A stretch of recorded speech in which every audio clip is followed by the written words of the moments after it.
I don't really know what's the point of like releasing all these amazing promos when this could be in the set. Like if all of these promos were in set 6, it would make set 6 even better, because it's like if these were all like rares or double rares, like that would be really huge. But let's talk about promos for a little bit. Again, coming back to Shadowverse Evolve, what Shadowverse Evolve does for shop promos is just foil versions of cards in the sets. So cards that aren't normally available as foils, like commons and rares, are available as foil in tournament promo packs. Or like really good generic cards that obviously don't have enough stock because of how good they are, even if they're commons, and are like, let's say like you're paying $5 for a common because it's really generic and really good. They put that in the promo pack as like a foil. And then like, for example, making double rares available in triple rare foiling and stuff like that. So it's like, that I think is a pretty good approach to promos, because let's talk about promos for a second. I think the whole idea behind tournament promos is to give players a reason to go to a shop tournament. Because let's say, looking back at will+dress's first promo pack, you know, we had like some counter chargers, we had like that one Keter Angel that like gave you an extra guard option and stuff like that. Like, those cards were interesting, but they weren't really that good. And they weren't, especially after set 1, like once we hit set 2, they were especially not good, and there was like no reason to play them anymore because set 1 meta was pretty short. So, were you motivated to go to tournaments just for those promos? No, you were probably motivated to go to locals because you wanted to go to locals and practice, or you wanted to just hang out and like enjoy the atmosphere of locals.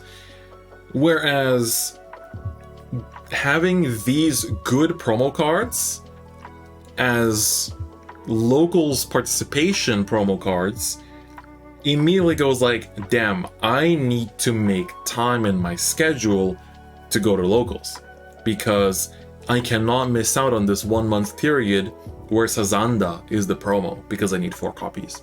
Or I can't miss out on this like full, you know, like on this on like the pro period where you know, when Macarite was available as a foil in the reprint pack. And then like now as well, it's like I'm looking at August when this promo pack with Ava and Orowa promos comes out and the Kagula reprint, and I'm like, I need to go to as many tournaments as possible to farm these promos because I want to have 4 of each. And if I get too many, I can sell them to make a profit, because in Japan, shops buy promos from players after some time. Obviously not during the period when they're available, although some shops also do that, but after like a couple months have passed, those promos are no longer gettable through tournaments. Like you can no longer go to locals to get them because there's a new promo now.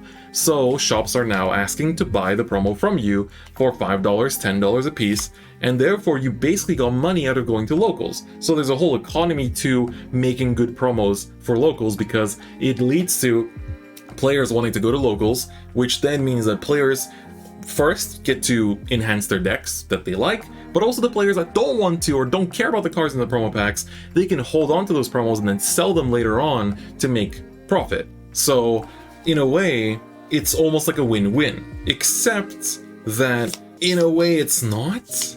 And it's like you can give the argument that it's like, yes, like these cards are technically free because you pay for the tournament entry, and you would have paid for that regardless of the promos. You're paying the shop to run the tournament, you're not paying the shop to give you promo cards. So essentially you get those promos for free, and you can make money back from them by selling them later on.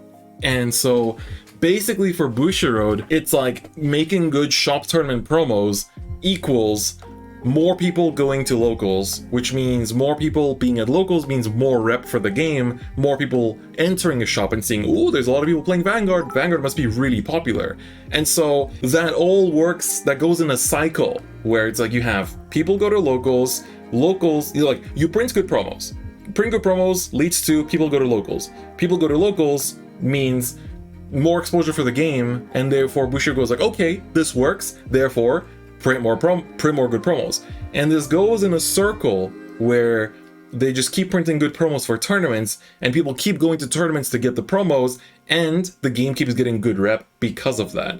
But again, then you lead to this kind of like external view from within the community that that's a contradicting statement. But the community itself then goes, wow, I have to always go to tournaments to get these promos, and now I feel burnt out.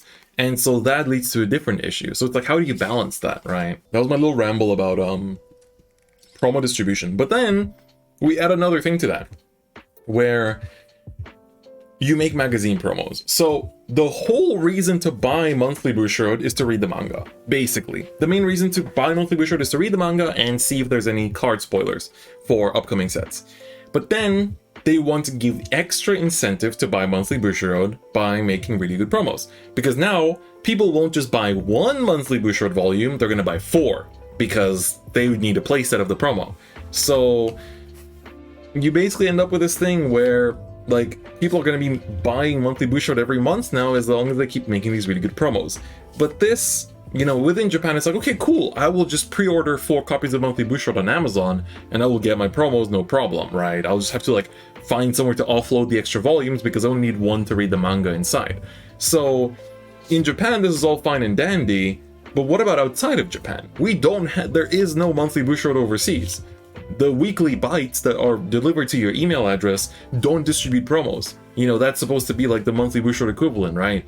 And it's like, we need a more clear kind of explanation of the conversion of Japanese magazine promos to an English promo release, because so far all of these like WGP token exchange promos and like Getsubushi magazine promos end up being in these like weird dash packs where it's like buy 10 packs and get this promo pack with like a 1 in 7 chance to get the promo, and that's not great. Because having to spend that much money just to get that promo is also not great when people in Japan can spend 800 yen for a copy of Monthly Bushiroad, get a magazine, get a Vanguard promo, and then get a Shadowverse promo in it that's worth at least $50, and then end up getting a bunch more money out of buying the magazine, and then also get their Vanguard promo while selling the Shadowverse promo. And right now, the Shadowverse promo from April goes for $100 on eBay.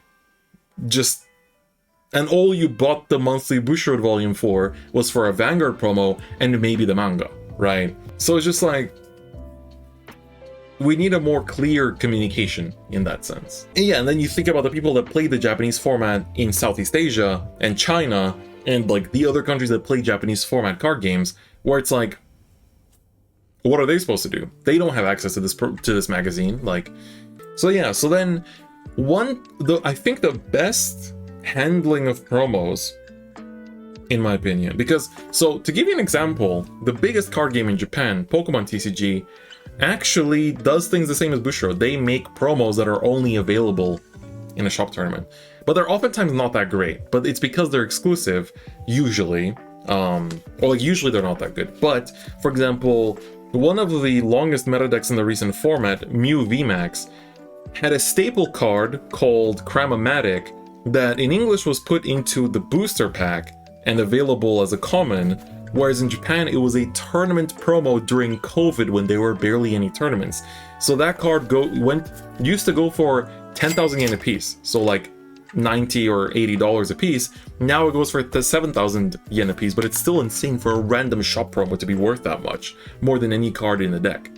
So Pokemon's promo system isn't that great either, but what I think was the best was back when Bushiroad themselves did promos for shop tournaments in G, because what they would do during the G era is they would reprint old cards with a congratulations hot stamp and distribute that as a winner's promo, and then there would be some other promos on top of that as participation promos. So you would actually want to grind the shop tournaments and do well at them, because you could win a congratulations Commander Laurel that hasn't had a single reprint since its first printing in BT04 of 2011, right?